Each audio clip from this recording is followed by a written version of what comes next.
right, getting things set up here. One second. We're getting things. Wait, it is Wednesday. I didn't say the word Wednesday, but the subtitles showed up on Wednesday on the screen. What is happening? Why did it? It must know. The subtitles, the AI, it knows already. It already knows, you guys. Let's see here. So I need to hide this. So it goes like that. Is this there? Okay, that's gone. All right, perfect. All right. We have some issues to discuss with an ongoing supply chain attack with NPM, the Node Package Manager, right? Node Package Manager. It's a problem. We're seeing that there's a problem, and it's actually kind of really genius because there are so many dependencies that have dependencies. They have a chain of dependencies. That's why it's called supply chain attack, because there's dependencies that have dependencies, and these dependencies also have other dependencies. And there you go. So the idea is get to the core root dependency, and you affect the most of all the software. It's actually kind of brilliant. It's really smart. I mean, this is the kind of thing that, from a security perspective, we have to be concerned about. This is the one thing. This is why you lock your versions when you're importing packages and as your dependencies. That's like the reason why you do it. And it's kind of scary because how easy these guys are doing it. It's really smart too, because in order to publish an npm package, you need an npm key, and that key is typically in environmental variables or potentially in an env file somewhere, and that can be exposed, right? So what they're doing is all they have to do is get one. They need one npm key to expose through like what do you call it? A phishing email attack, right? One phishing email attack, and then they get in, they get the key, and then they can infect that package. And all they have to do is just add some code to it that will get executed. And typically, what we're seeing though is what I saw was post install, where they post install scripts, like post install script. And it's done. So that means you don't even need to run the package. You just need to install it. Isn't that pretty cool? Hey, Christopher Smith. Hey, dude. What's going on? We're going to be discussing the ongoing supply chain attack. And we're going to see, I'm actually kind of curious to see how it's happening. It's really smart. I think it's really clever on how they did this. It's kind of exciting, but also scary because they can capture all of our secrets. I've got environmental variables on my machine. Do you have environmental variables on your machine? It's probably this is what this attack is going after. They're going after your credentials. They're coming for you. They're coming for your API keys. It's kind of exciting because what they did was you only need to install. You only need to install the package. You don't even need to run it. Isn't that kind of, I'm like, that's the thing that's the one thing. And anytime you run like npm install, for those who are, you import a package or you upgrade npm upgrade, and then it bumps the version levels on that's all you have to do. And then your system can get exposed. Oh, we had concerns. You had comms at work. Christopher, you had comms at work around this as well. Yeah, we did too. We're talking about it internally as well, because we don't use Node a whole bunch for our infrastructure. We use it for certain things though. We do run Node in certain places, and we do have dependencies on npm. So you had to revert a deployment which potentially included the updated package. Did you? Oh, that seems like a problem. So then you're part of their game. You're already part of their game. You gave them potentially, I mean, all you had to do was install.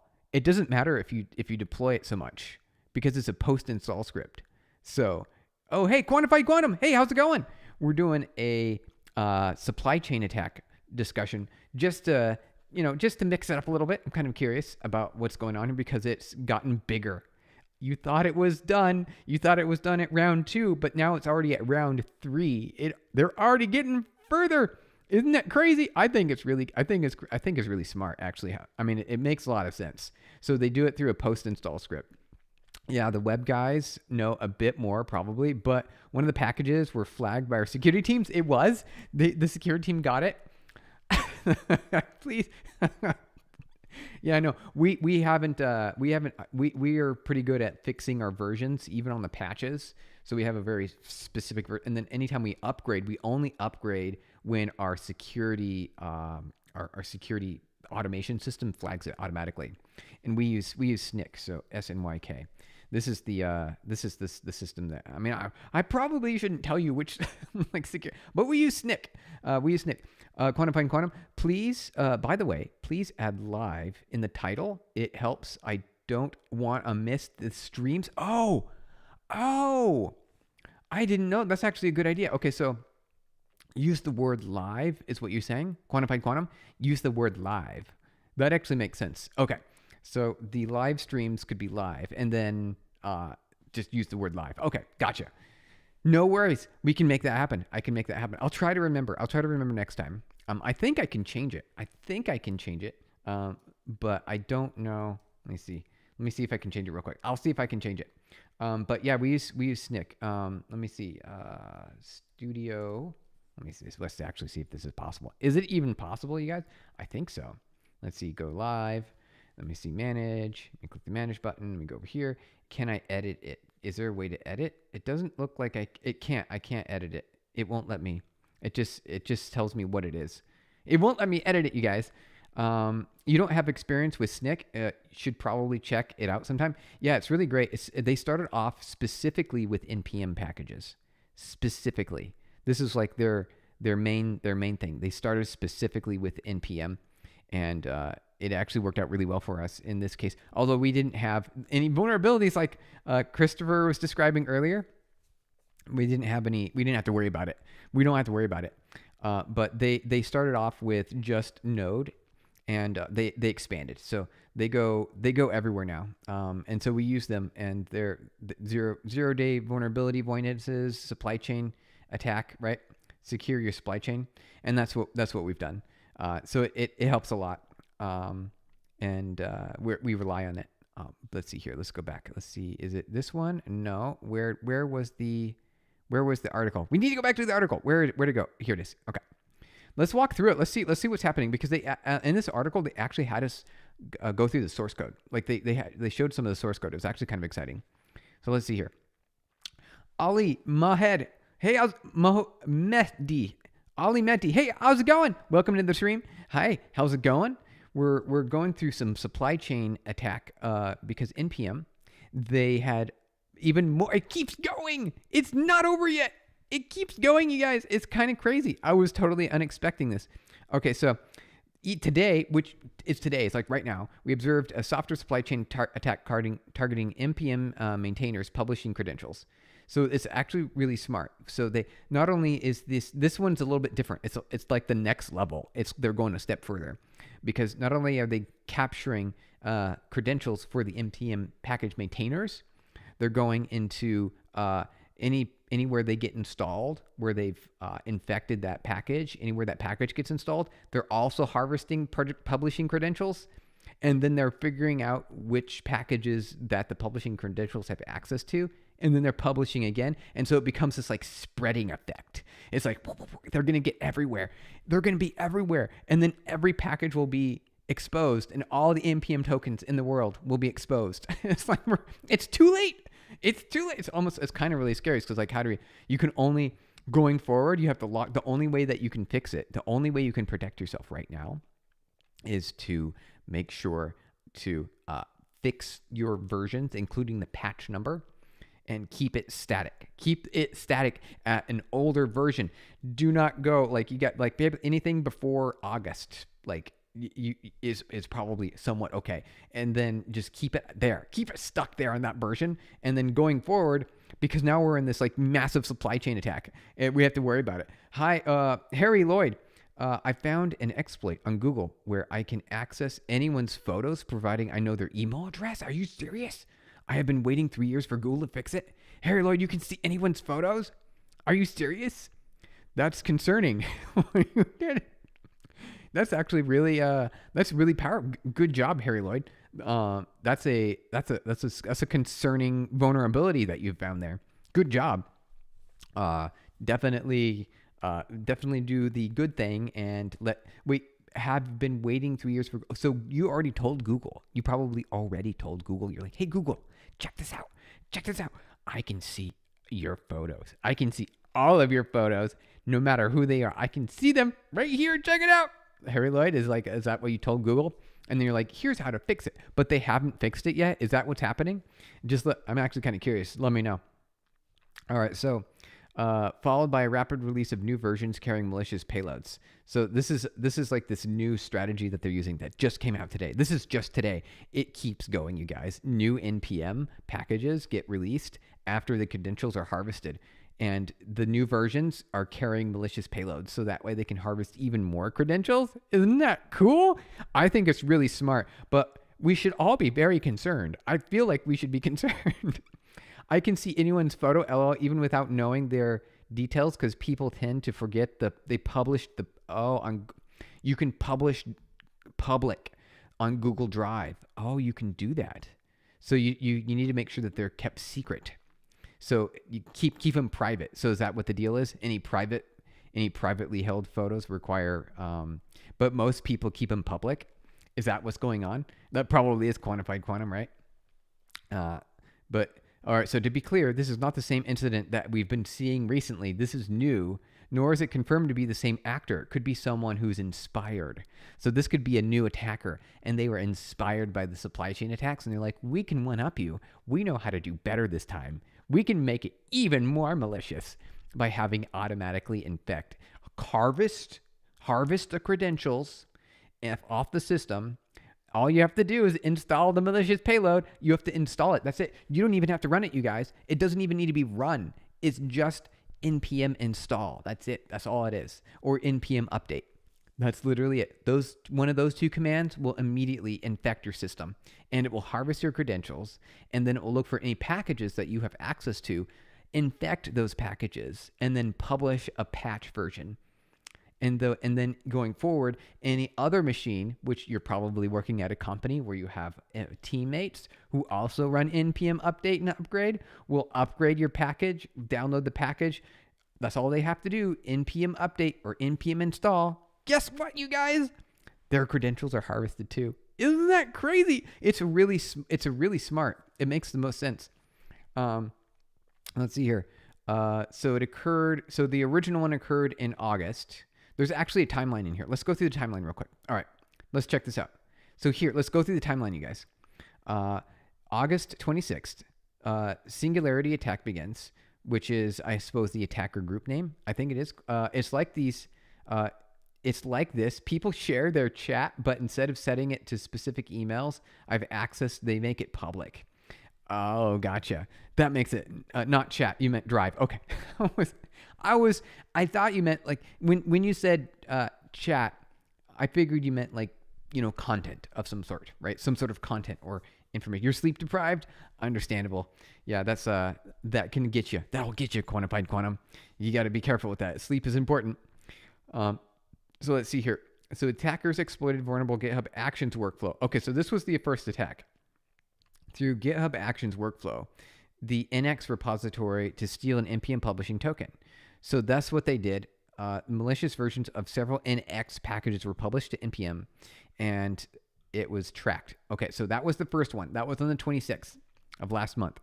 And then it keeps going. The malicious post install script. This is the one this approach is just so clean and clever. Like, you don't even have to run the code. It just has to install. I just think that is just so clever. So they install telemetry.js in compromised NX packages, begin scanning developer machines for credentials, secrets, SSH keys, everything, crypto wallet files. Wow, it scans for all of this stuff, you guys. That's a lot of stuff that scans for. Isn't that crazy? Hey, Jaden James. Hey, welcome in. Hey, how's it going? Welcome to the stream. We're currently discussing NPM packages that have been compromised, the supply chain attack. It's kind of interesting because it doesn't look like it might not always be the same attacker. It could be a different group, and everyone's being inspired by this. I'm inspired because I think it's super clever how they're going about this. They're taking advantage of, these convenience methods. Hey, Mohammed, how's it going? Hi, welcome in. We're looking at the NPM package timeline so far. The NPM supply chain attacks, you guys. What has happened? What has even happened? So we're checking it out. This is actually really cool. So they captured all the secrets, and then tens of thousands of files handed over so that's a lot. Tens of thousands of files and over 2,000 distinct secrets. 2,000? 2,000? That's more than enough to be able to go to the next level, isn't it? Because you can use those distinct secrets. Hey, how's it going, Gigi? Gagi. Hey, Shmagi, Gagi Shmagi. How's it going? Welcome into the stream. We're looking at the NPM supply chain attack, and we're going through the history here. So we kind of got through the first three. So now here's a public repositories containing the exfiltrated secrets are created. Oh, public repositories. They did? The Singularity 1 repository? They did? I didn't know this part. Did you guys know this part? So all of the secrets that were captured from your machine by doing an npm install on the affected packages, that's all you had to do. It would scan your system for environmental variables and .env files. You're good. It's great to see you. Hey, it's great to see you. That's great to hear. Happy to have you in here. We're going through. We're just going to check out this timeline here really quick and see how it goes. I'm actually really curious. So GitHub disables many attackers created repositories and removed them. Okay, so as soon as GitHub was alerted when these repositories came around, they deleted the repository. So that was really smart. But it's pretty easy once it's on the internet. It's hard to get rid of it because it's been copied probably somewhere.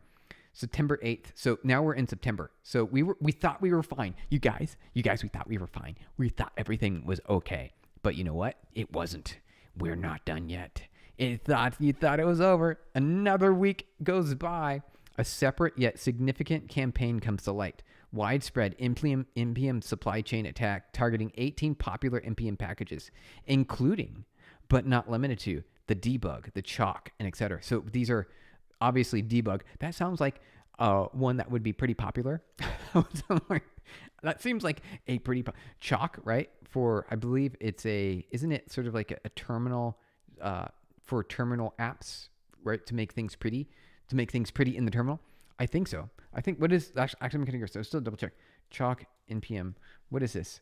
256. Yep. True color. 16 million colors. Oh, on special. Okay. Yeah, it's to make your terminal applications pretty with colors and stuff. The chalk. With malicious code injected, these packages together see billions of weekly downloads. So here's the thing, you guys. All you had to do was download. That's it. That's all you had to do. You just had to download. You didn't have to run it. You just had to download it because there was a post-install script. I just think it's so clever. And then they harvest your credentials. So it definitely raised concerns. And then September 9th, we've got a finding compromised popular NPM packages. Okay, so that's when we found out. Incident track and sort of type. Christopher Smith, how is NPM not able to clamp down on this? Well, because here's the deal. Actually, they probably can. You're probably right because the kinds of packages before they even get published can be scanned. So what they should do, they can, Christopher, you're totally right. They can scan the package to see if there's malicious embedded code. They can totally do this. If a new package is published, you guys, NPM should be scanning. And they probably, I don't know if they have been or not, or if they just forgot to. Did you forget to scan the package before you made it public so billions of people could download it? It's crazy, you guys. I love your machine specs. 128 gigs of RAM must be a server. It's crazy, or a crazy gaming machine. Yeah, exactly. That's yep. You saw it up here at the top of the screen. Yep, we're running some here. Lots of memory up here. Lots of memory. You saw it. Yeah, Gagi Shmagi. You saw Gagi Shmagi. Yep. It would be not. It's a. You think it's a Mac? It is. It's a Mac. I'm running a Mac here. We are running a Mac. But yeah, it's got lots of RAM in it because I like to use RAM. As you can see, we're already using 56 gigs. We're using 56 gigs of RAM. I swear your memory increases every stream. It is. It keeps going up because I open up more tabs, Christopher, and I don't close them. I'm opening more tabs. I'm not closing them. I'm not closing more tabs. I just keep opening them. I need to get better at, in the system, it knows how much memory I have, so it's not going to just free up the tabs. But what I do is I'll close Chrome and reopen it every now and then. That's the plan. Yes, that's what I was thinking. Oh, Christopher Smith, yeah. They should be scanning it when people try to publish. Thank you for the likes, you guys. Appreciate it. Appreciate it. I can see all the floaty icons show up there. That's really cool. But you're totally right, Christopher. You bring up a really good point. This should absolutely be scanning these. Hey, Zach, welcome in. Hi from India. Welcome back.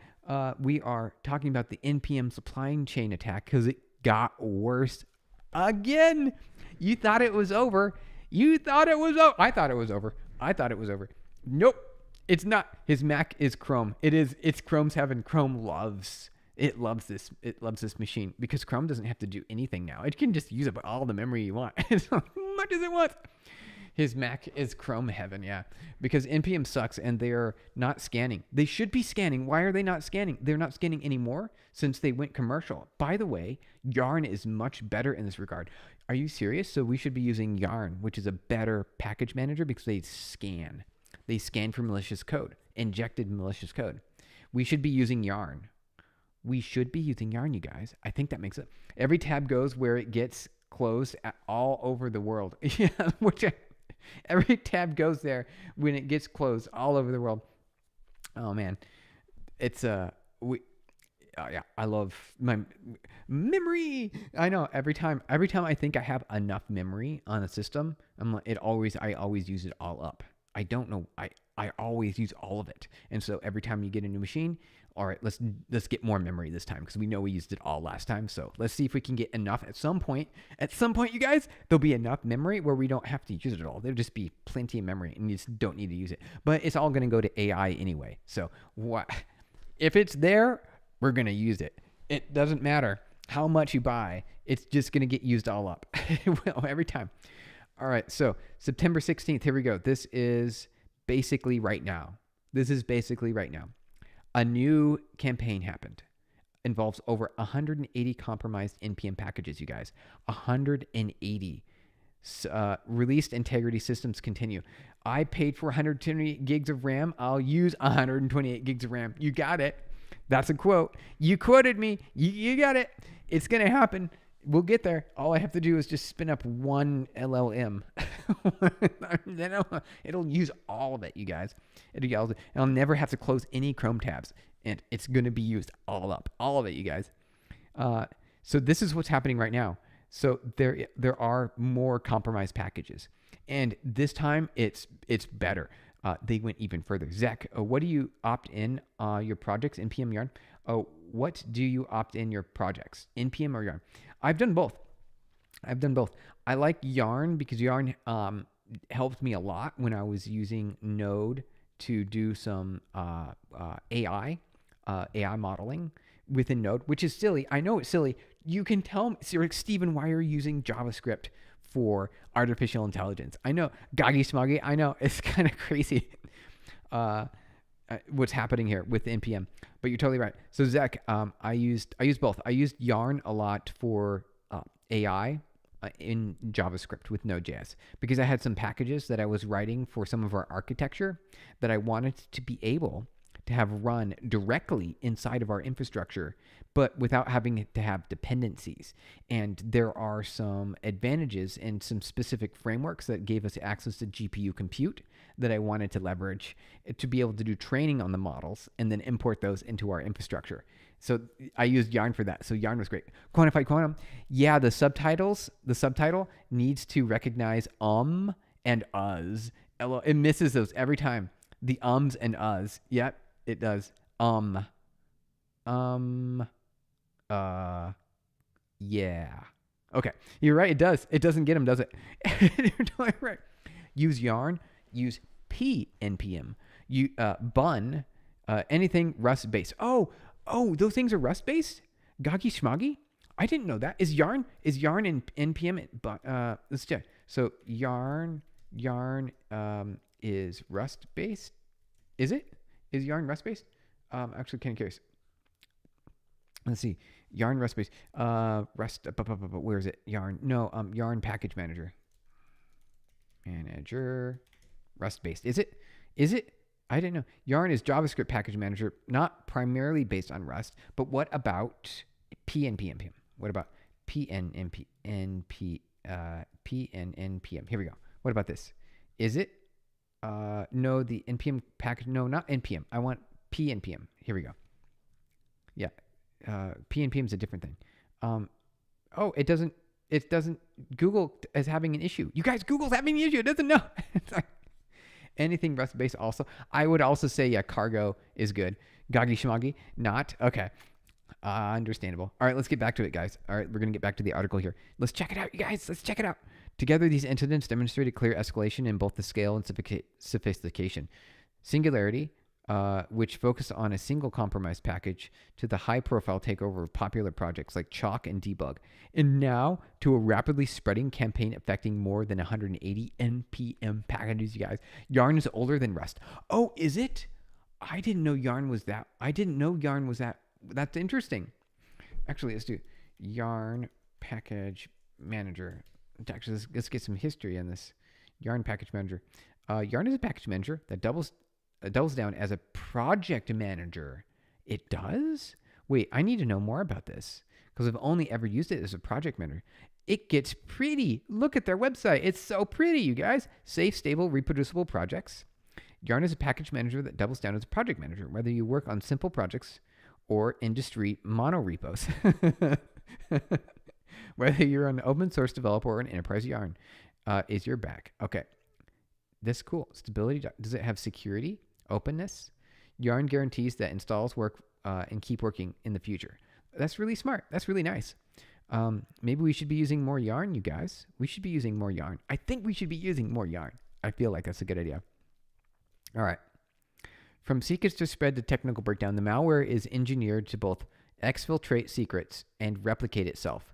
See, this is the new one, right? This is the new trick. It's getting smarter. They're getting clever. Like they're one-upping each other each time. They're saying, hey, I saw what you did with NPM. I can do better. I've got an idea. Check this out. And they go, and they're like, check it out. And they get, hey, my friend Apex for Facts 8, welcome in. Hi, how's it going? We're going through the NPM supply chain attack. We're trying to learn about what is happening here, what's going on, because it got worse again. You're like, oh yeah, I heard already that it got worse. No, it got worse today. It got even worse. It keeps getting worse. So I figured, there have been a lot of questions about it. Why not let's talk about the NPM supply chain attack? I think that sounds like a really good idea. All right, so credential collections. The payload harvests system information, environmental variables, right? So these are things I have. I have ENV bars. Do you guys have ENV bars? Because, we use systems that require them. Like we need these credentials and they're secure on your system. You got a secure code execution environment. You thought so. I thought so. Quantified quantum. Now the one up will go on and go on until they ship the whole 7 billion parameter model. It's going to go all the way into the AI model, and there's no way to get rid of it at that point. The 7 billion parameter model is going to be fully corrupted, you guys. The Quiz Club, hey, how's it going? Welcome in. We're talking about the NPM supply chain attack, you guys. That's what's going on right now. They got to run MCP on your machine to get everything. They'd almost, you would think that's where they got you. But all you have to do, quantified quantum, all you have to do, it's so smart, is just install the package. Isn't that it? That's all you have to do. Install the npm install like this. Check this out, like this right here. You go npm install. Boom. That's it. Obviously, I don't have any dot package anything. Npm init. That's it. But npm install. That's it. That's all you have to do is just type this, press enter, and if you have a package in your dependency chain, and it's infected, it's going to harvest your credentials. This one simple command right here, you guys. Isn't that crazy? I have a question. Apex for Facts. Okay, so you have a question, but it's out of context. Okay, is it okay? Yes, please do. The chat is open to you guys. You are here.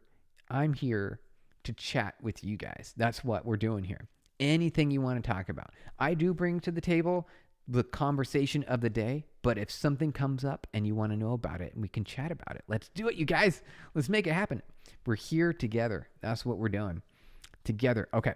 So Apex for Facts. Am a vibe coder.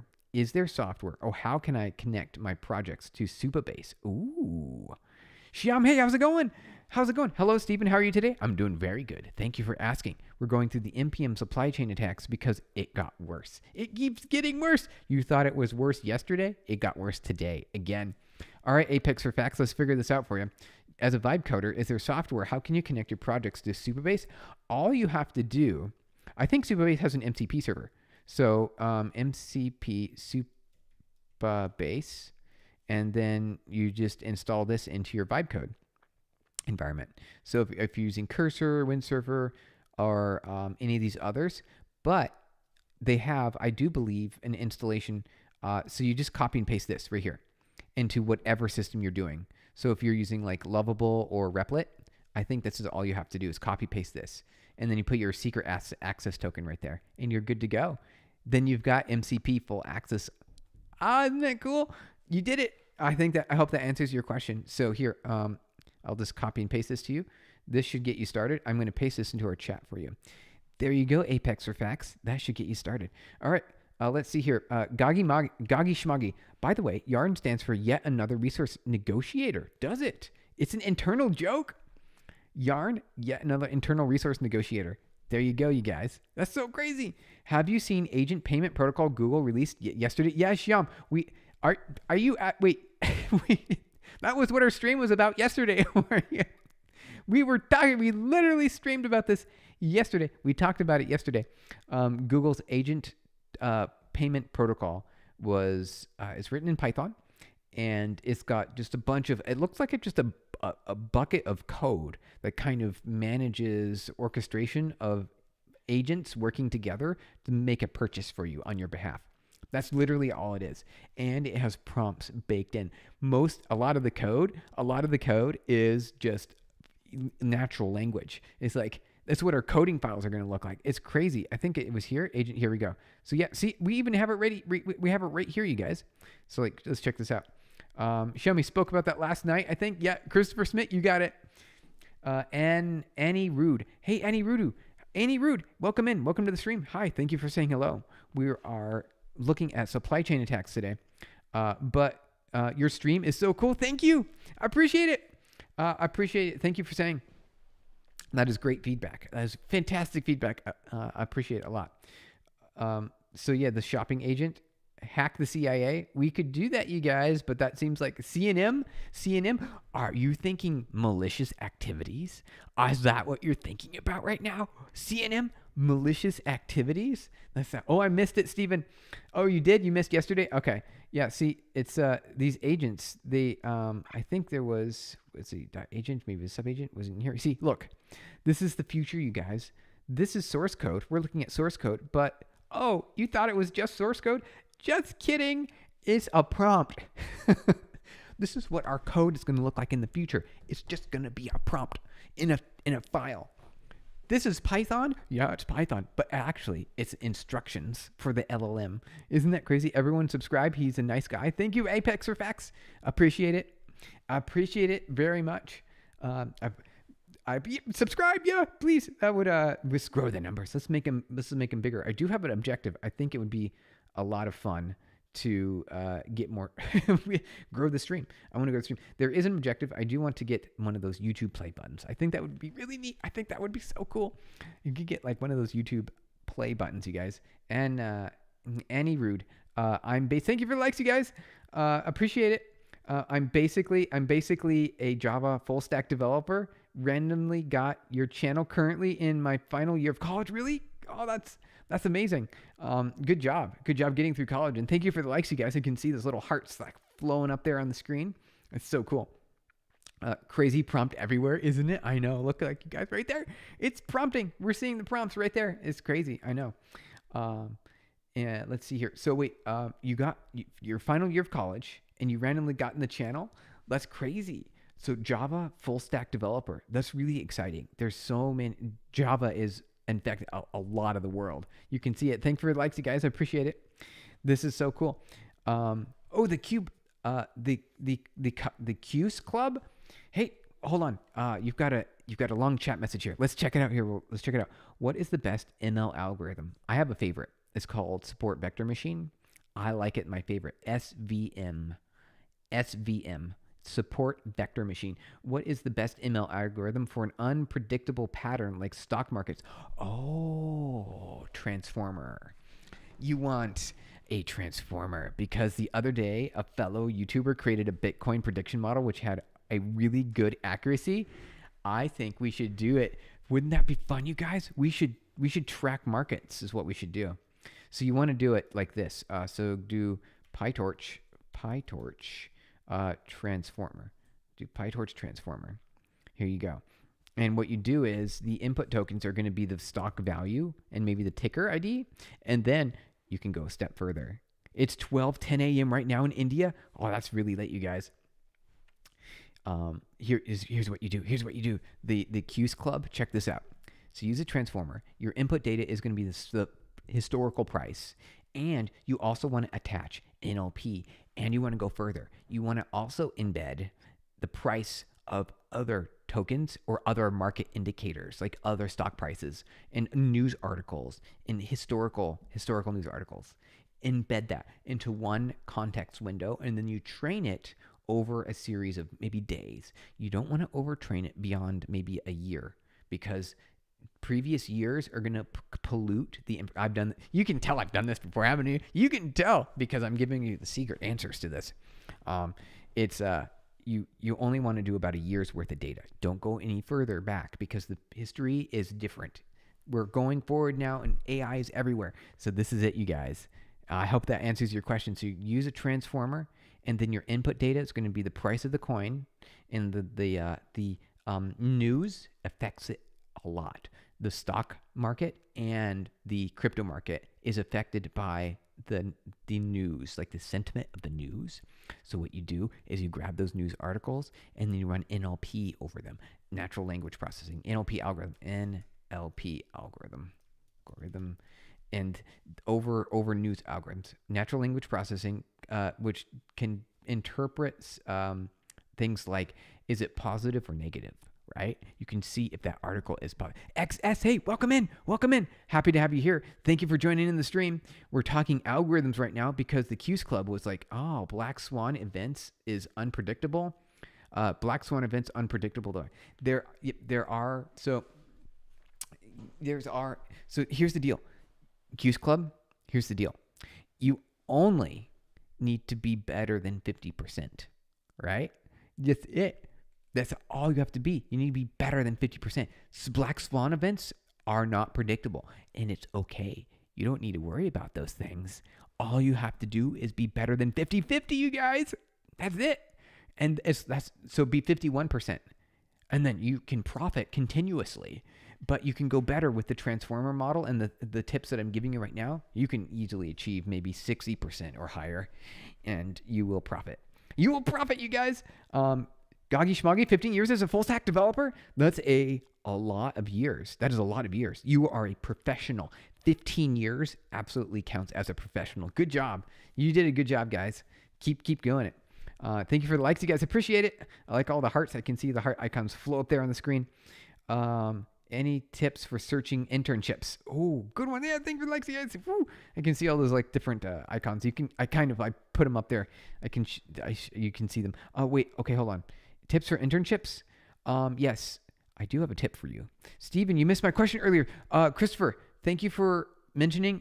If I miss your question, retype it. Spamming is okay, you guys. Spamming is okay. I might miss your chat message. It's totally fine. Please, for sure, just repost it so I can see it because I might have missed it. I got to check.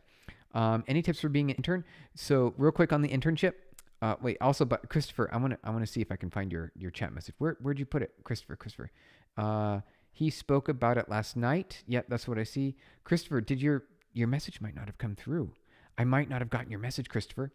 You missed your question earlier. I did repost it so I can see it because I'm scrolling back and I don't see it. I do not see it. So for the internship, what I did, I'll tell you, is I worked for free. I joined a company that needed a DBA and a web administrator back when I was 17, and I joined them for free. That sounds scary. Would you really join? So I had to have two jobs. I had a retail job, which actually paid money, and then I had a for free internship, and I did not get paid at all. I did not get paid. And so the idea was, hey, if you want to, maybe hire me afterward, I would be happy to. I'm going to do a really good job for you. That's what you got to do. You work for them for free, and then you did a really good job. So that's the idea. I think that's what I did. You can do it differently, but that's what. So Jacob, let me see here. Hi, what tech stack would you recommend for building a system that analyzes legal documents to check compliance? Do not use a RAG. You don't need to fine tune anything. Jacob, we actually did this. We did this in a previous stream. All you have to do is use something called tool calling, function calling, LM, open AI. Here you go. Watch this right here. We will get it for you. Where is it? Here you go. Use this. This is all you have to do. Right here. So you give it a tool. The tool is extract information that you're looking for from the document. And then here's the properties. And you say it must have this information. That's the answer. That's what you do. You don't need to do any fine tuning. You don't need any RAG. You don't need any retrieval augmented generation. You just need to use function calling. Have you ever wondered how they built the agents that automatically run your computer, that click on things, or that drive a system automatically? They do it with tool calling. That's how it works, you guys. It's crazy, I know. Goggy Schmoggy, thank you. Okay, cool. Between the MERN stack and the mean stack, which do you think is the most relevant today? Mean has been around for longer, right? So Angular versus React. I think that's the only difference, right? There's one letter difference. That's it. There's one letter difference. Angular or React. So React is taken over by far. So even though mean stack has been around longer, the MERN stack is taken off. And React is the industry standard. So you're going to Zek, the answer, you probably want to learn MERN, the MERN stack, the MERN stack. I think that's the most relevant. Could you also share insights on the current market preference between React and Angular? Oh, there we go. Yep. So React is the industry standard, basically. Angular. So we actually used to have Angular in part of our infrastructure that operated some of our website and administrivia platform tools at PubNub, and we migrated everything to React. So that I think that helps give you the answer on at least my opinion. Arajit, hey, hello again. Welcome in. Happy to have you here. We're going through the supply chain attack that just occurred, but we got sidetracked. Because there's a lot of good questions happening in chat here. Oh, by the way, at Steven, Quantified Quantum, how about adding an AI moderator bot? Oh, into the, yeah, that's a good idea. We should totally do that. I was thinking, so YouTube already has one built in, but we could probably do one for the Discord. So we got a Discord here. Everyone here who's on, feel free to join our Discord where we talk about various things, but we also figure out what we're going to stream next. So I just pasted in the Discord link. We could put a moderator, an AI bot moderator there. We totally good, you guys. Transformer, yes, my favorite topic. I know, isn't it? So the Transformer is the way to go. And it's going to give you a really good, because you can train on, it's better than RNN, right? Better than RNN, which is the, recurring neural networks. You can use the transformers instead. And it's the future. It's better. I've done it myself. Is Bitcoin mining really worth it? Gmail user, good question. The answer is yeah, it depends. So it's worth it and not worth it. It goes back and forth. So you just become a Bitcoin miner is just going to be able to help promote the network to the next block by finding a hash that matches the current transactions that have occurred, and then it matches that and finds the hash, and then it distributes that through the network, and then the winner is awarded the tokens. So it's worth it, but when the price goes down, then it stops being worth it. But the price keeps going up, so I think it's always worth it. Gmail user. Goggy Schmoggy, if you want to be special on the front end, you can go with Vue.js or Svelte. Yeah, go with Svelte. Vue.js, and then Svelte. I think Svelte is a lot nicer, a lot cleaner, easier to use. But Vue.js is right behind it. It's like right there. I think Svelte is only just a smidge ahead. Thanks, Stephen. Happy to help you, Jacob. Absolutely. Yo, Stephen. Okay, Arajit. Yo, Stephen, sir. As an undergrad, I can't pay for OpenAI LLMs. But you've made a Hugging Face model. Oh, okay. So here, you can do it. Download Olama GPT-OSS. And you can use tools with this model. So you saw the tool calling. It has tools. It's got tools. So you can do it right here. See, it's got tool use. So now you can download GPT-OSS and you can use those tools that we were describing earlier. So with function calling right here. Check this out, you guys. It's so cool. And then you can build anything you want. This is the most important automation thing in the world right now. And it works really well. You only need the small model. You don't need the big one. You can just use the 20 billion and you're good to go. And it works on most machines. It's amazing. It's so cool. LOL. Oh, quantum quantified. LOL. I dived into a MERN and Mevin. Oh, wait, with Vue. Yeah, Mevin and settled on Next.js recently. Cool. That's a great framework. That's a powerful system for server and client side. It's great. How can we? Oh wait, I saw another question up here. Hold on, I'm trying to catch up with all the chat, you guys. There's so many chats. Special funding, I've been crazy. Yo, Steven, sir. Okay, so you got your answer, Arajit. We got your answer here. So you just use the open source model, and it works really good. All right, Shyam, generative UI. Oh, generative UI. That's right, you guys. Generative UI. You've been looking in, but mostly it's not completely developing the UI based on reasoning. People generate HTML and LLM and render the UI. Okay, so what I would do is I would use tool use, like we were describing before, but your tool is going to be to determine the intent of the user's question. And then you'll have some parameters based on that. So it's a multi-chain. So the first prompt is the user asks a question or asks to do some work. And your tool will determine the intent. And your intent can be like a list or an enum of some sort. And then from that, you will then attach that enum and the user's prompt to a follow-up function call. And that follow-up function call will be what UI elements should we draw next. And it'll be an array of buttons, for example, an array of buttons, or an input field, or a checkbox, right? And then you submit that to the LLM. The LLM decides what UI to build, and then you have the LLM decide based on the tool calling, and then you have the GUI update based on that response. And there you go. You did it. You have generative UI, you guys. You did it. What's the Discord link? Okay, here's the Discord link. I'll grab that really quick for you. Here's the Discord link. We will paste that into the chat there for you. Here you go, you guys. Discord link on the way. All right. Let's see here. Let me see if I can get more of the chat. I posted it again, but it got skipped again. Did it, Christopher? Christopher Smith. Wait, maybe it's getting hidden.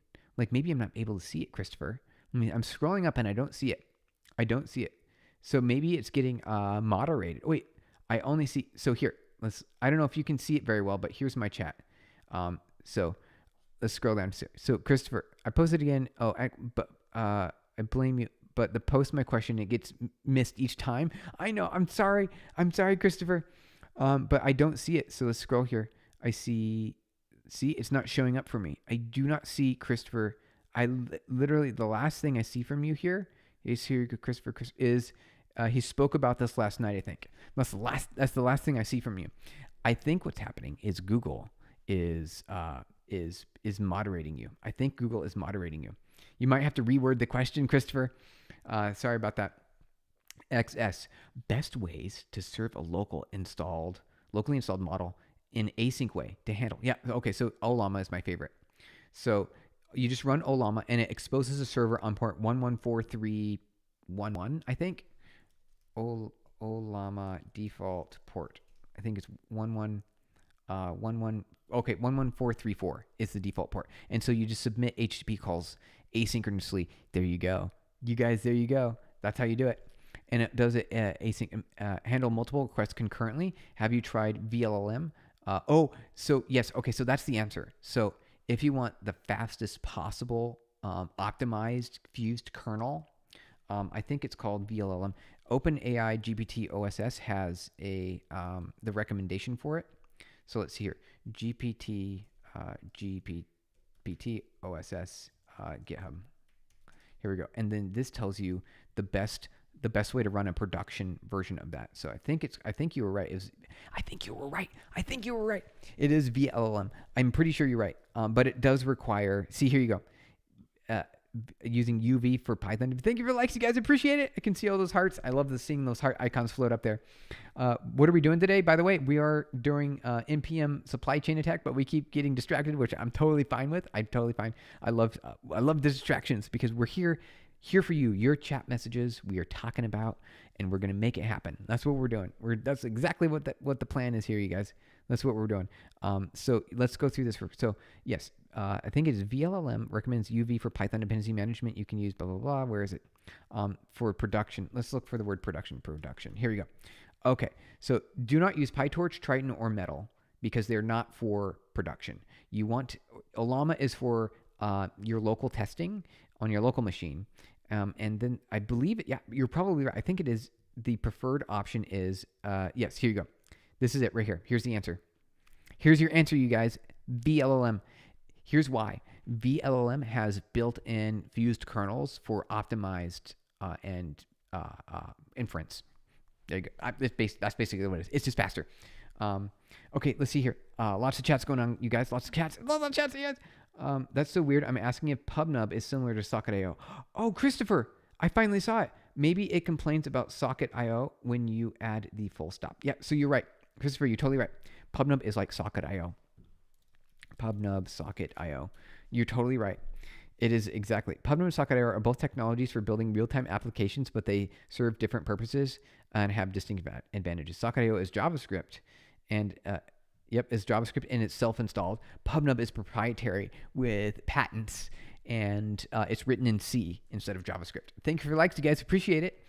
What is UV package? UV is like NPX, I think, or UV is like for Python. I think it's like NPM, but for Python.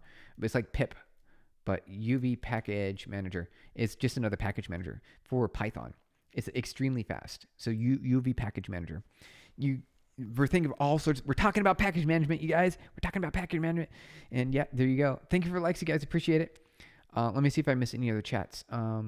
So Christopher Smith, you're totally right. Socket.io and PubNub, they're the same. They're basically the same.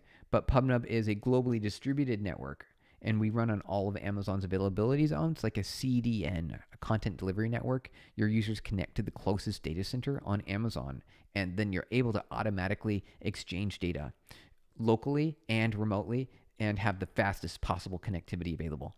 That's the difference between PubNub and Socket.io. It's kind of like, think of it like a Socket.io, but it's installed everywhere on all the servers. This is what you can think about it like.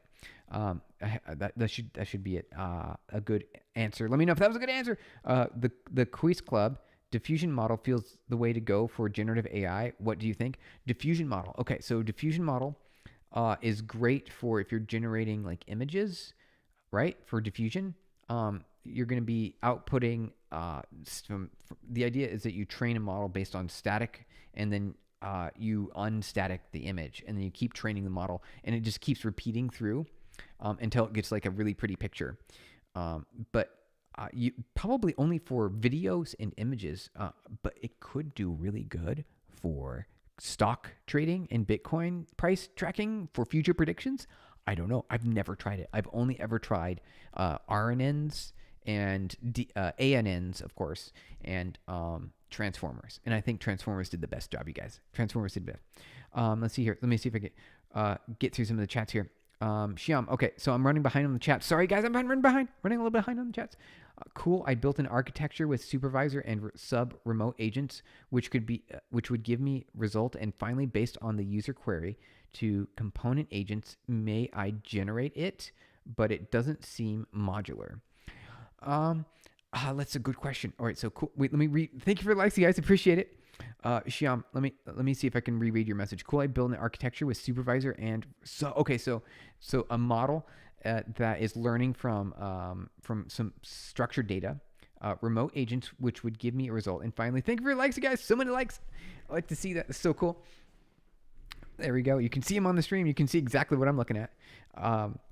So you give results, and finally, based on the user query component agent, but it doesn't seem modular. So I guess at that point, yeah, it's going to be hard to migrate or add more to it. It's going to be very fixed, right? Is that what you're saying? Pichu, hey, how's it going? ADHD, you got it. There's got distractions everywhere, you guys. Distractions everywhere. Access, I think Olama only serves requests sequentially, if I'm not wrong. So it will, it has to, yeah, you're right. It will only do sequential, but you can, if you've got enough hardware, you can run multiple instances and you can round robin on that. So it's depends on how much GPU capacity you have. If you've got like 8 GPUs in your machine and you've got, those feed forward models, which are all the LLMs, every time it runs through a layer, the layers are installed on different GPUs. It frees up the next GPU. So then you can have concurrency on that respect. So it doesn't matter if you're using Olama, where you're splitting across multiple GPUs, or if you're using VLLM, you should be able to get it to work concurrently. Even though if that's the case. Pichu, consider becoming a hacker. What is the alternative for NPM? There are lots of alternatives. There's Yarn. What's the alternatives to NPM? A lot of people have been searching that question recently. Look at that. It's like, I wonder why. So there's 2 good ones. You've got Yarn and PNPM, both offering improved performance, efficiency, data management features like workspace for large projects. So yeah, and they're faster basically. They're basically a faster NPM. Isn't that cool? There we go. Let's see. Oh, hi. Oh, Gmail user. Thank you. I just saw that you donated. I appreciate it. Steven's the best. Thank you. Code respect, brother. Oh, I appreciate it so much. That's so cool. Thank you, Gmail user. Oh, that's awesome. I'm just trying to catch up with all the chat messages here, you guys.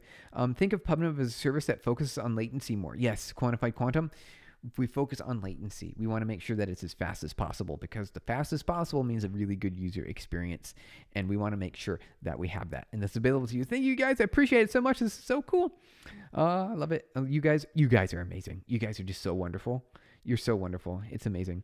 That's so cool. Played with Socket.io before, but self-scaling was too much. What could I handle on a side project? Yeah. That's one of the things where we see a lot of folks or our prospects, they come in and say, hey, we've got Socket.io, we've got a WebSocket solution, and we're currently running into scaling limitations. Can you guys help? And we're like, yeah, of course. We've built a proprietary network that scales globally and horizontally across the world. Your users connect to the closest data center, and then you get to scale with us. You automatically get to scale with us. And so that's what we did. And so, yeah, you're totally right. Bro, you look like Sam Altman, and your voice also sounds like Sam Altman. Does it? Falcon Gaming? Does it? Maybe, I don't know. I mean, I can only hear my own self-talk, but I know I sound different when I listen to myself recording, so I'll have to listen back. You guys. Falcon Gaming, that is a very interesting observation you made. Thank you. So let's see here. Pichu, he is the updated version. Oh, yeah, the upgraded version of Sam Altman. All right. Let's see. Shyam, cool. Steven is a good soul at heart. Thank you. Appreciate it. These are great comments, guys. Appreciate it. That's so wonderful to hear. I wanted to see Christopher Smith. Okay. I want to see if I can build end-to-end encrypted chat. Maybe is that where you're going? End-to-end encrypted chat for Diffie-Hellman. Oh, encrypted, or not encrypted, but gzipped, like gzip encoding and Socket.io. I wish I knew about PubNub then. Yeah, we support streaming compression. Thank you for the likes, you guys. I appreciate it. I like to see those heart icons float up there. It makes me feel like the warm, happy feeling is what I can describe it as. The warm, happy feeling. Yeah, with PubNub, we have stream compression. So as messages are flowing through, it gets compressed. And as you submit different types of messages over the same socket, we continuously optimize it and compress it further every single time, because we keep updating the dictionary tokens, right? So it gets faster, smaller, faster as that connection remains open. And we have an unlimited TCP connection policy. It means you can stay connected forever. We don't ever disconnect you.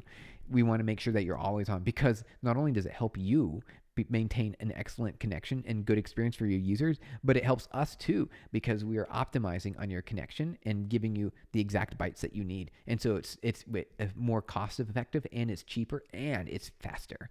There you guys go. Thank you for all the likes. I appreciate it. What resources? All right, so let's see here. RG, catching up with some of the chats here, you guys. What are the learning resources? How do you decide new things to study? Based on your aspirations. What are you excited about right now? For example, I was really excited about agent to agent the other day because I was really curious about it. Like, what's going on with agent to agent? So I looked into it. So I was like, what's with agent to agent? But then also, we need to learn about this NPM package supply chain attack. What's happening? What's going on right now this very second? Why is it a problem? And then how do we stop it? Right? These kinds of things. So that's what we're looking into. And then with AI, like, what's the next generation stuff? Like, can we get, like, it's whatever's exciting, basically. Whatever piques your interest, chase that. I think that's a really good recommendation because you're going to be inspired. You're going to be self-inspired to continue to learn more about it, and you keep diving deeper, and it gets deeper and deeper, and then you get to assembly. Suddenly you get into assembly language, right? Like we were doing earlier this week, you guys. We were like, let's learn some assembly, and that's what we were doing. You want to see if let's try to catch up here. Trying to reverse engineer. Oh, the club. Okay, so the quiz club. Here we go. You're trying to reverse genetic model that came out in a recent paper for stock prediction. Oh, that's a good idea. Just need to run some back testing and check accuracy. So that sounds really cool. Let us know what you came up with. Because you could make even better predictions potentially if you use a reverse genetic model. That sounds really cool. Oh, did you check JSR registry? Wait, what is JSR registry? Or Dino? JSR registry. What is this? I've never heard of this. JavaScript registry. Open source package registry for modern JavaScript. Alternatively supports TypeScripts and all runtimes. Really? So does Dino have its own package registry? Dino has a dedicated separate package registry. Dino's package registry ecosystem primarily revolves around two key components. JSR, JavaScript registry. This is Dino's modern official package registry. Oh, what do you know? So I guess there's a whole new package registry for Dino. NPM Dino has a robust compatibility with NPM packages. Okay, so if you liked NPM packages and you want to keep using them, you can keep doing that with Dino. Okay, that's really cool. That's good to know, you guys. All right. It feels like I'm using AI in kind of cheating Stephen, where I'm not fully aware of syntax, but I know the architecture. Is it okay? Yeah, it's totally okay. It's absolutely fine. Why wouldn't it be, Hyum? Why? It seems, everyone else is going to do it, so why not? Yeah, it's the only way to get ahead. It's the best way to get ahead. You should totally do it. Makes the most sense to me. Absolutely make it possible. He's also so handsome and brilliant and skilled. All in one. Oh, thank you. That is very, very courteous and kind of your fantastic remarks and compliments are appreciated. I'm easily complimented, and I appreciate it. That makes me feel good. Thank you so much. As long as you don't have your own Bitcoin marketplace, it's all good. Yeah, pretty much. Because then you can do your own what is it called? Your own tricks. You can do your own tricks. Wait 1 second. My timer is going. I have to click a button here, you guys. 1 second. My timer is going off, so I have to click a button. Here we go. I'm clicking buttons to stop the timer. Timer says stop. Here we go. Settings, delete, done. All right. Timer's off. Okay. Thank you, Gmail user. Appreciate it. Always throwing the compliments. XS. Handling TCP connections and gracefully disconnections are quite difficult, especially in C language, where it can learn. Oh, where can you learn about that? Okay, here I'm going to give you the secret. Are you ready? The PubNub secret. How we're able to have 1 billion connected devices on our network. It's called Linux kernel capabilities. Linux kernel EPOL. Here you go. So this is what we use. We use Linux kernel EPOL and interrupts on the operating system that interest for things that occur, and then the operating system through the kernel module in EPOL will interrupt our process in C. So if you want the secrets, here you go. EPOL is the answer. This is what we're using at PubNub. Here you guys go. How do we connect 1 billion devices? We do it like this with this kernel module right here. This Linux kernel API, the EPOL API, is like the next generation for multiple file descriptors, seeing IO and we have it loop for us in the operating system and interrupt our application when new packets arrive.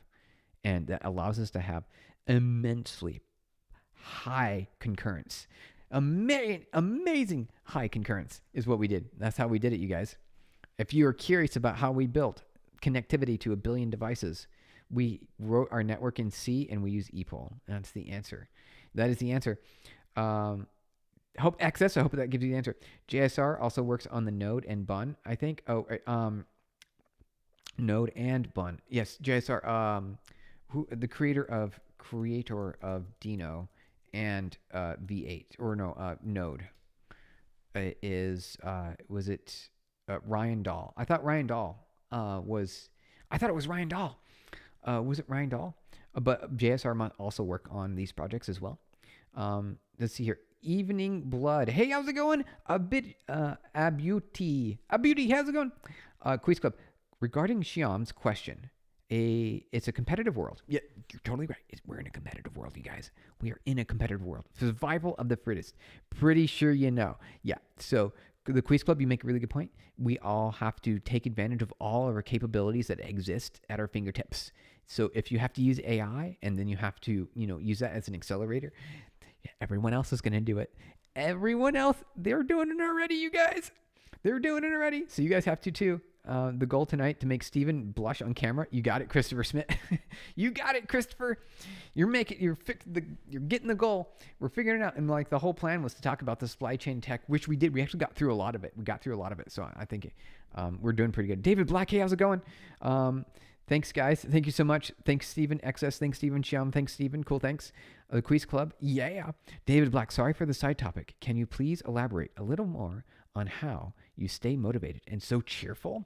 It's because technology is just impressive. It's amazing. And it's so powerful. If you have access to the technology. Thank you for the likes, you guys. Appreciate it. If you use the technology, you can build anything. You've control. You are really powerful right now. You have so much capability in your fingertips. You could take over entire industries, just by thinking about how to do it. You could do that right now, this very second. You have so much capability. And that's what inspires me, is all these things and all this knowledge and even just working on assembly code, it brings that much more knowledge and power into what you are capable of achieving. You guys, you can do that right now, and you can build anything. Hey, do you want to live the dream and build a business that does everything you've ever hoped you wanted it to do? You can do it right now. You already have the capability. It's not that challenging. You can do it right now, this very second. What are you waiting for? You can do it right now. You guys, you can do it right now. And so I've seen it multiple times in successes, and I've just gotten aware that it's just, you have so much capability. It's the reason why is because I've seen it. I've seen it so many times.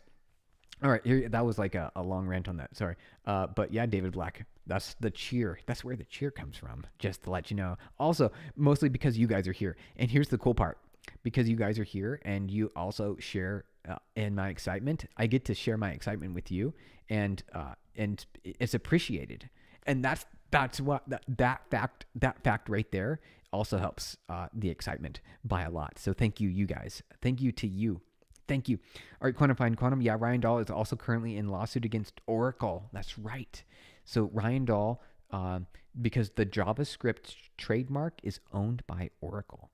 And Oracle, they don't really have anything to do with JavaScript. And they're not contributing to the community at all. Thank you for the likes, you guys. Appreciate it.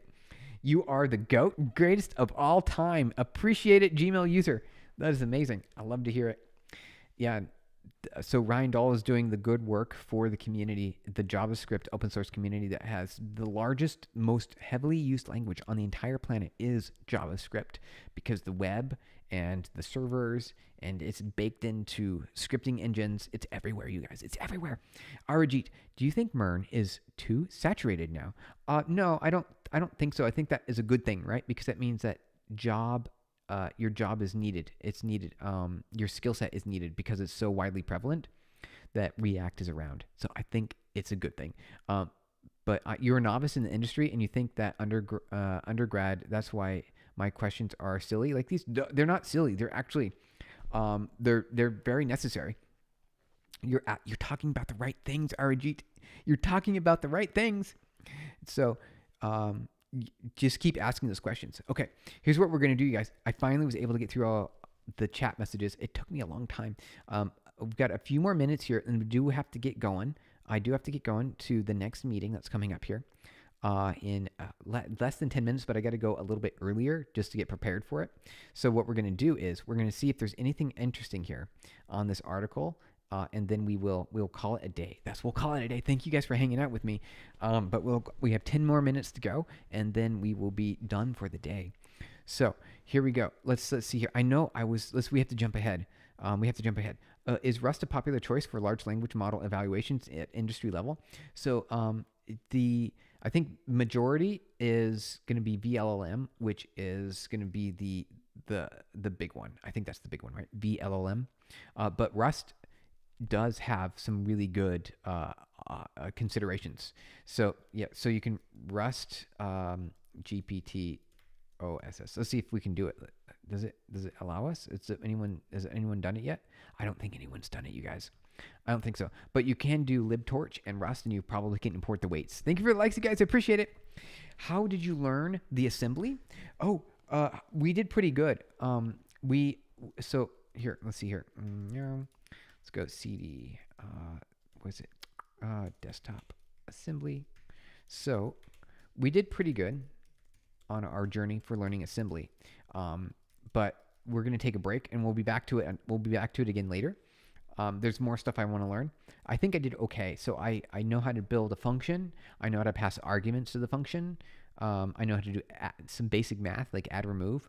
I understand about addresses and registers. So like these guys right here. These are the registers. Let's see, go visual block mode right here. These are the registers.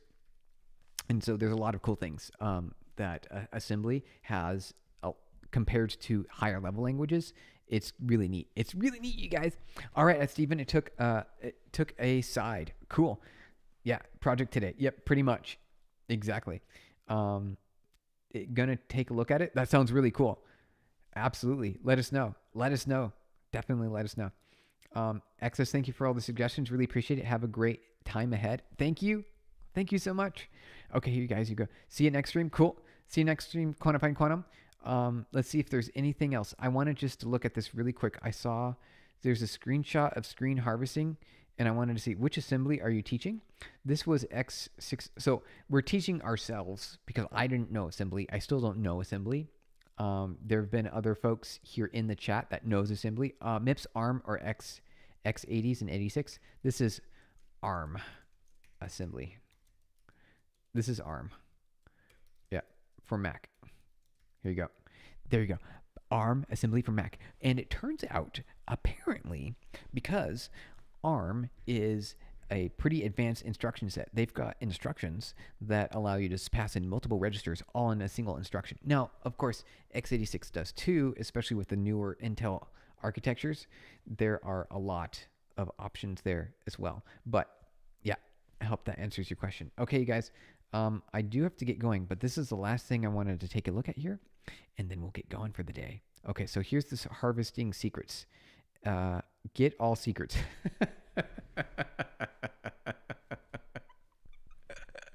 I wasn't expecting that. Do you guys see this right here? Does that look suspicious to you? I thought it was going to be more nuanced than that. They're not hiding anything at all.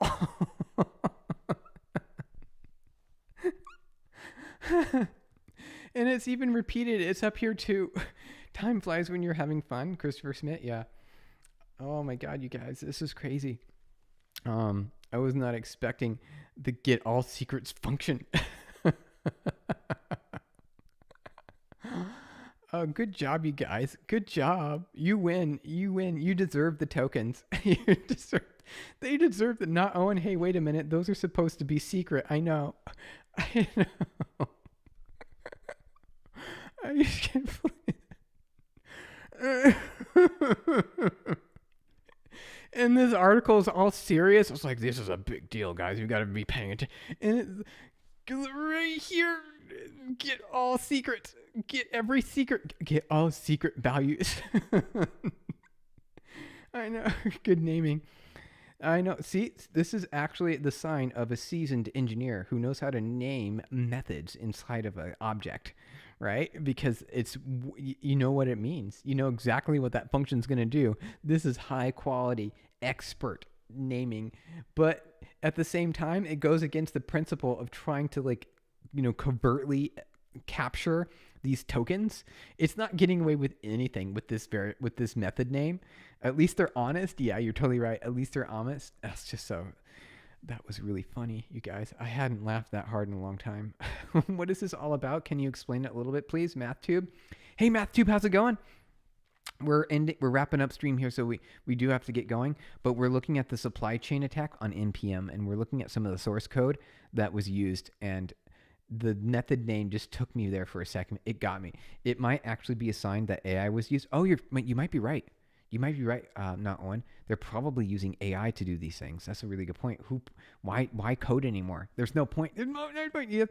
That guy, he knows what he's doing. Hiding in plain sight. Christopher Smith. Yep. Bomb Bang Hiro Mito. Hey, how's it going? So you multi-trillionaire must be now.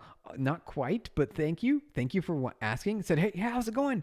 Jewelry. Yeah. We get some jewelry everywhere. I like just hanging out is my thing. I like to hang out, you guys. Thank you for your likes. Appreciate it. Hanging out with you guys is the best possible thing. Absolutely. Without a doubt, to hang out with you guys.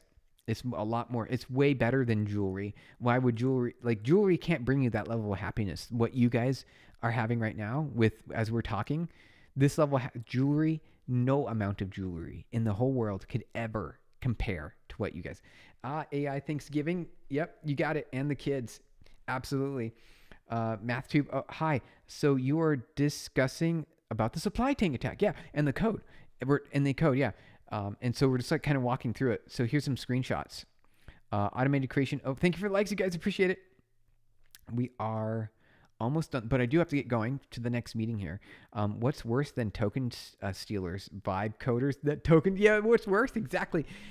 That you guys, they weren't even real coders. They vibed it all away. There's I wonder how we can get, and they didn't even need to know. They didn't even need to know that it was a vulnerability. They just asked the AI, hey, is there some vulnerability here? Can we exploit it? That's definitely worse. Just imagine someone prompting it. I know, right? How are they prompting it? Exactly. I can see that. Goggy Schmoggy, thank you so much, Steven. You are the best. Appreciate it. Thank you. Thank you for mentioning it. I appreciate it. So let's see here. I do have to get going. So we've got 5 minutes left, and then I have to run away. Before I go, I'll be live again tomorrow. So Bombag, thank you for saying hi. Thank you, Stephen Arajit. Vibe hackers. That's what it is, isn't it? Not Owen. It's vibe hackers, you guys. Vibe hackers did it.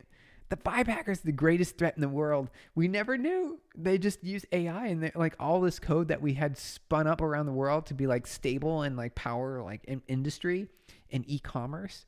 All these things over the last decades are just getting clobbered by vibe hackers. The vibe hackers are coming for us, you guys. Code of what, please? Oh, so this is JavaScript. Node Package Manager has some infiltrated code that's been it's harvesting your credentials, and it's a problem. So here, Max makes repo, await token response, create authenticator user. See, now this is a little bit SHA holy repository. Oh, here we go, you guys. This is where they upload the tokens, isn't it? Here's where they upload the tokens. This is the upload token, right? The harvested credentials. Yep. Okay. So this is the code where they copy all of your credentials and they upload them. Not Owen, everyone. Owen to everyone, even themselves. Yeah, pretty much. You got it. It's just ridiculous. To everyone, even themselves. I know, but guess what, you guys? These vibe coders, I guess they're helping make things. We don't act. I know we're playing. I know we're pretending. It's possible, but it's very possible that they're vibe coders or vibe hackers now. They're probably vibe hacking it. But it's very clever. I think they deserve what they got, because these are vulnerabilities, and they took the opportunity to expose them. So yeah, here you go. This is where they upload to this. Isn't that crazy? All right. All right, here's a breakdown of how the worm actually works. We'll do the breakdown and then we have to end stream. That's what we're going to do. We're going to do the breakdown for the supply chain attack, and then we'll end stream here, you guys. We'll end stream. So, repository iteration. The script fetches a list of repositories the user has access to. All right, and then iterates through each one using a while loop. Okay, nice while looping there. Branch creation. For each repository, it creates a new branch named, it creates a branch? So your machine, it's infected, and then it looks to see all of your repos that you have access to, and then it creates a branch. So here's what you need to do. We need to see if this is how you can tell if you've been exposed. Look at all your GitHub repositories and look for this branch. Look for the branch. The malicious workflow uploads. Then it uploads a file called workflow YAML to this new branch. This YAML file contains GitHub Actions workflow. When triggered, it exfiltrates the secrets. Because if you have secrets, maybe even a production keys, right? It'll exfiltrate your secrets. That's so crazy, you guys. You have heard of the script kiddies kitties. Now it's time for the vibe hackers. Yep, it is. It's a whole new world now. It's no longer script kiddies who copy and paste it. Hey, I was a script kiddie. I still copy and paste things over the internet. I still vibe forever. You got it. We'll check out now the code to the facts. Good idea. Good call. So here, guys, you got to check. Look for this branch right here. Look for Shai Holud. Look for Holud. Shia Holud. If you see that branch name in your repository, they got you. That means they got you. You've been had. That means I'm kind of curious. I'm going to have to check that and see if here we'll have to check. I'll need to paste that. I need to warn everyone about it. Okay. Then a pull request is created. Finally, it creates a pull request to merge the Shai hold branch into the repository's default branch. This primary mechanism for propagation. If the pull request is merged, the malicious workflow becomes part of the repository. Okay. There you go, you guys. That's the workflow. Isn't that crazy? All right, we do have to get going. Thank you so much for hanging out with me today. We'll be back tomorrow. Here, let's do the Discord really quick so you can join our Discord, and we'll talk about different topics when we go live next. So we'll be live tomorrow, you guys. Oh, yes. Oh, wait, Quiz Club. Oh, yes, vibe coding is used massively for malicious activity. The recent study done by the United States exposed it by far. Oh, is it? So, yeah. All right. So it's very possible that this entire NPM supply chain attack was just vibe hackers. It was vibe hackers all along, you guys.